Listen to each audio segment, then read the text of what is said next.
કદાચ ગુજરાતના ઇતિહાસમાં ટાંકી શકાય એવી આ ઘટના હશે કે કોઈ એક વ્યક્તિ માટે ખેડૂતો ફાળો ઉઘરાવી અને એક સભાનું આયોજન કરે જેનો ખર્ચ ખેડૂતો પરસેવાની કમાણીનો ફાળો ઉઘરાવીને ચૂકવવાના હોય.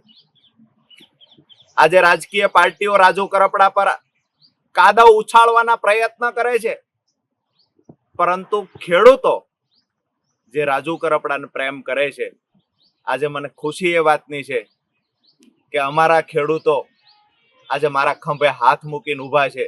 હજારો ખેડૂતો જે ફાળો ઉઘરાવી અને મારા સમર્થનમાં સભાઓ કરી રહ્યા છે, આનાથી મોટી ખુશીની વાત એક આગેવાન તરીકે બીજી કોઈ ના હોઈ શકે.